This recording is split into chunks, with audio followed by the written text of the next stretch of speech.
네, 안녕하세요. 코난 우승영입니다. 자, 요즘 연이어서 이 백두산 화산 폭발 분화 위험성이 계속 뉴스에 보도가 되고 있는데 심상치가 않다고 하죠. 제가 그래서 오늘은 그에 대해서 백두산 화산이 터졌을 때 이 대처법과 우리 행동 요령을 알려드리도록 할게요. 중요한 내용이니까 끝까지 봐주세요. 위기의 순간 당신을 구출해줄 도시생존 지침서, 또 한 명의 생존 기술자, 일상 속에서 벌어지는 각종 사고의 현실적이고 효과적인 대처법을 전달해줄 도시생존 전문가 우승영. 작년 유명 관광지 하와이에서도 이 화산 폭발이 크게 일어났었죠. 또 재작년에도 이 발리에서 거대한 이제 큰 화산 폭발이 일어나갖고 한국인 관광객 570명이 발리 공항에서 한참 동안, 한 일주일 동안 발이 묶이기도 했었는데, 세계적으로 유명한 관광지 두 개 관광지에서도 갑자기 화산 분화가 일어나갖고 대재난이 터졌었던 거죠. 우리는 이 화산 재난 하면은 영화상에서만 볼 수 있는 그 재난을 생각하지만은 사실은 우리 주변에서 지구 곳곳에서 일어나는 재난이기도 하고요. 그게 영화처럼 언젠가 갑자기 한국에서도 일어날 수가 있는 거예요. 이 화산 하면은 일본이죠. 또 2014년에는 온타케 화산이 대폭발이 일으켜갖고 무려 60명이 사망을 했었죠. 그때 화산탄이 수백 미터, 또 수킬로까지 이제 날아가고 많은 사람들이 화산탄에 맞아서 죽기도 했었습니다. 2011년 동일본 대지진 이후에 일본 전체의 지각이 불안정해지고 위험해지면서 사실은 이 도쿄 대지진이 사실은 일본 사람들이 가장 크게 이제 우려를 하고 있는데, 만약 도쿄 근처에 있는 이 후지산이 대폭발을 일으키게 되면은 이 도쿄 전체의 시내에 10cm가량의 화산재가 쌓이고요. 그리고 1200만 명의 시민들이 위험해질 수 있을 거라고 합니다.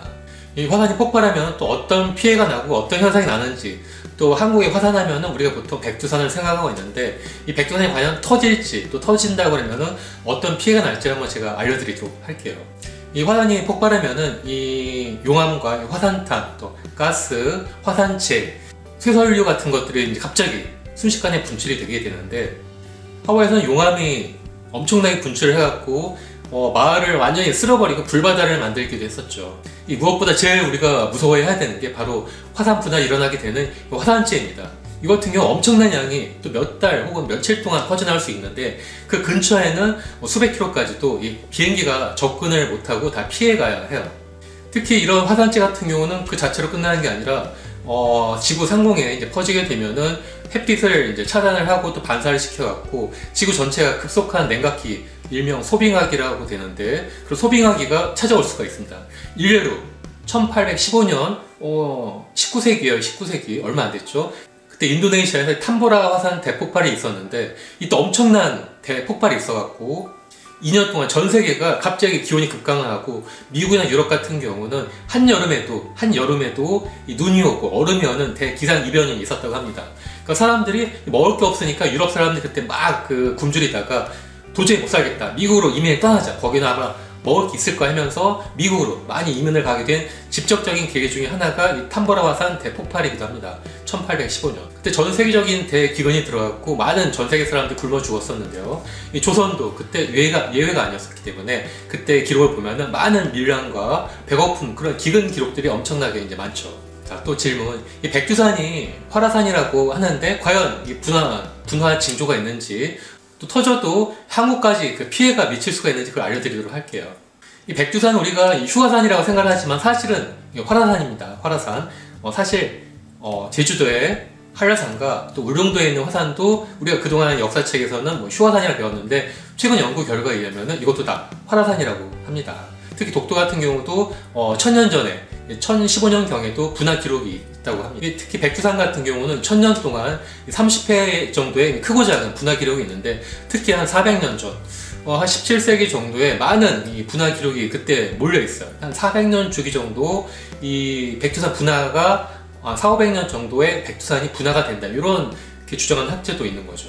우리가 되는 점은 백두산 천지 밑에 한 2km, 3km 정도 지하에 거대한 마그마로 뜨거운 용암으로 뭉친 마그마 방이 있다는 거예요. 그래서 여기에 이제 자극이 어느 정도 이제 꽉 차고 압력이 이제 차게 되면 오줌포가 터지듯이 빵 하고 백두산 위로 솟구치면서 그 위에를 완전히 다 날려버린다는 얘기죠.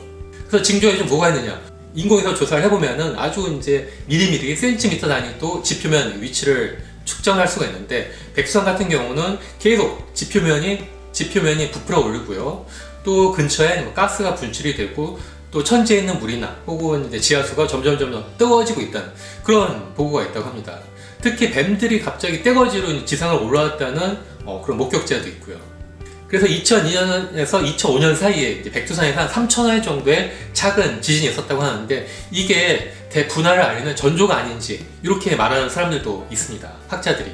특히 우리가 대충 알고 있는 게 1000년 전에 대폭발을 일으켰다고 하는데, 그때 대폭발을 일으켜갖고 이 발해가 갑자기 망했다, 사라졌다 이렇게 이제 주장하는 학자들도 있는데, 그게 엄청난 대폭발이었고 전 세계적인 대폭발이었다고 합니다. 레벨 7 정도의 규모인데요. 얼마나 셌냐면은 이 화산재가 1100km 떨어져 있는 일본까지 날아갔고 무려 한 5cm까지도 이제 쌓이기도 했다는 거죠. 그래서 지금도 일본 북부에 지반을 파보면은 화산재가 이만큼 쌓여있는 층이 있다고 하네요. 그래서 만약 다시 백두산이 1000년 전 레벨 7 정도의 이제 분화가 다시 터지게 된다면은 이게 엄청나게 이제 큰 피해가 있을 수가 있고요. 작년 하와이 화산 폭발보다 10만 배 정도나 더 클 거라고 합니다. 더구나 이제 문제는 그동안 이제 북한이 이 풍계리 핵실험장에서 많이 이제 핵폭탄, 수소폭탄을 실험했는데, 이게 백두산에서 불과 115km밖에 떨어지지 않은 거예요. 믿기시나요? 그러니까 이런 핵폭발을 하면은 큰 충격이 발생하게 되는데, 이게 천지 밑에 있는 마그마방을 자극을 해갖고 분화 위험이 있다는 거죠. 자극을 해서 더 빨리 촉진시킬 수가 있다는 거죠, 분화를. 자, 그럼 만약 백두산이 분화를 하게 되면은 멀리 떨어져 있는 우리 한국, 남한까지도 피해를 미칠 수 있느냐? 자, 그게 궁금하시죠? 일단 세계 화산 전문가들은 전 세계 가장 위험한 3대 화산이 있다고 합니다. 첫 번째가 미국에 있는 옐로우스톤, 두 번째가 이 후지산, 그리고 세 번째가 바로 백두산이라고 합니다. 어떤 학자는 2032년까지 백두산 폭발 확률이 99%라고 얘기를 하고 있어요.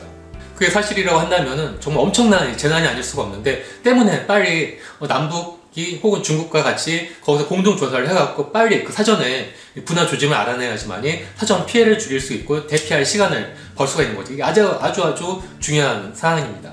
자, 만약 그럼 백두산이 폭발하게 되면 어떤 피해를 받게 될까요, 우리가? 먼저 백두산이 폭발하게 되면은 이 분출한 엄청난 양의 용암이 그 근처 15km까지 싹 덮게 됩니다. 완전히 이제 불바다가 불지옥이 되는 거죠. 그리고 이 화산재와 화산탄이 수백 킬로까지도 수십 킬로까지도 날아가면서 피해를 줄 수가 있는데, 무엇보다 가장 심각한 거는 뜨거운 가스랑 진흙이 뭉쳐져 있는 이 수백도 온도의 이 쇠설류, 화산 쇠설류라고 하는데, 이게 시속 200km에서 300km 정도의 속도로 근처 60에서 120km까지도 완전히 다 익게 쪄버릴 수가 있다는 거예요. 그 안에 있는 모든 사람은 물론 동물과 식물, 나무까지도 다 싹 익어버려갖고 살 수가 없는 거죠. 일단 화산이 터지게 되면은 계절의 영향이 아주 중요합니다. 만약 겨울이라 이제 북풍이 불게 되면은 화산재가 그대로 한국에 날아오게 되는데 8시간 만에 서울에 도착하게 된다고 합니다.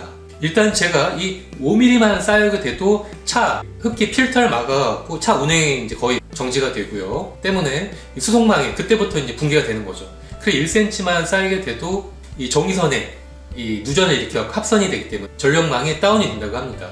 블랙아웃이 되는 거죠. 만약 제가 3cm가 쌓이게 되면은 농작물의 90% 이상이 이제 죽어서 수확을 못하게 되고, 그때부터 이제 식량난, 기근이 시작될 수가 있는 겁니다. 그리고 만약 10cm 정도가 쌓이게 되면은 그때부터 사람도 이동을 할 수가 없는 거예요. 차는 물론 대부분의 사람도 이동을 할 수가 없어요. 그 정도가 되면은 완전히 재난영화에서 나오는 그런 암울한 상황이 되는 거죠.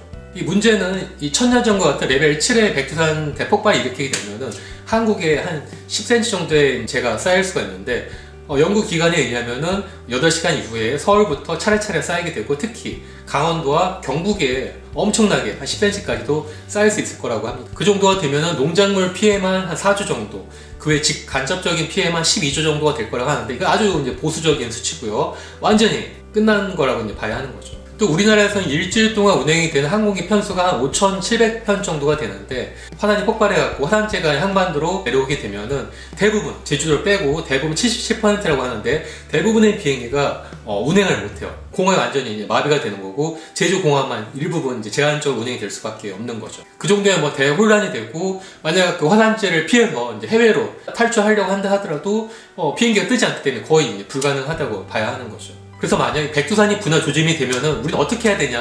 자, 그거 알아볼게요. 어떤 분은 저한테 공기청정기를 많이 사야 하나요? 이렇게 물어보긴 하는데 소용이 없습니다. 공기청정기 같은 경우는. 일단 백두산이 터지게 되면 두 가지를 먼저 우리가 빨리 확인을 해야 돼요. 일단은 먼저 어느 정도 규모로 큰 피해로 터지냐, 그리고 두 번째가 바람의 방향입니다. 어디로 이제 제가 쓸려 내려오느냐, 그걸 먼저 확인을 해야 되는 거죠. 일단 백두산이 폭발을 하면 대부분의 화산재가 동초 일본으로 날아갈 거라고 얘기를 하고 있지만은 분할한 게 뭐 하루 이틀에 끝날 게 아니고 몇 주 혹은 몇 달까지도 이어질 수가 있기 때문에 한국은 어떤 식으로도 영향을 받을 수밖에 없어요. 피해를 입을 수밖에 없는 거죠. 그래서 일단 공기청정기를 구매하는 것은 아무 소용이 없습니다. 아까 제가 얘기를 해드렸죠. 화산재가 1cm만 쌓여도 전선에, 전봇대에 쌓이게 되면은 누전 혹은 접촉 불량이 일어나고 전국적인 송전망 붕괴가 일어나게 돼요. 그럼 전기가 끊기게 되는데 그러면은 이 공기청정기도 아무 쓸모가 없는 거죠. 작동을 안 하게 되니까. 그리고 그렇게 되면은 물도 안 나올 수가 있어요. 전기가 끊기게 되면 수돗물도 안 나오게 됩니다. 또 화산재가 조금이라도 남아하게 되면은 전 세계적인 항공기가 다 운행 금지가 되기 때문에 수출을 먹고 사는 대부분의 어떤 식량과 또 물자를 수송해 오는 한국 같은 경우는 거의 이 대혼란이 발생하게 되는데, 일단 이 식량과 또 석유류, 연료, 자동차 연료 같은 경우는 순식간에 이제 폭등하게 될 거예요. 그 외에 이제 모든 물가가 따라서 순차적으로 급등하게 될 거라 저는 보고 있습니다. 또 기본적으로 학교 같은 경우는 전부 이제 휴교하게 되고, 또 대부분의 또 공장, 중소기업 같은 경우도 다 문을 닫을 거라 이제 생각을 하고 있고요. 또 돈 있는 여유 있는 사람들은 어떻게든 한국을 떠나려고 비행기나 배를 구하려 아우성이기 때문에 전국적으로 대재난 상황이 벌어질 수가 있는 거죠. 그렇게 되면은 경제 같은 경우는 주식시장도 문을 닫고 패닉에 이제 빠지게 되는 겁니다.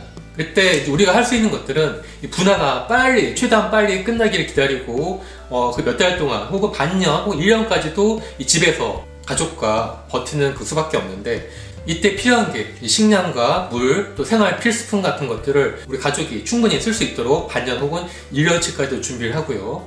그때 미리 준비하지 못한 사람들은 이제 배가 굶으면은 강도나 도적질 혹은 이제 패닉에 빠져서 약탈 같은 대혼란 상황이 일어날 수가 있습니다.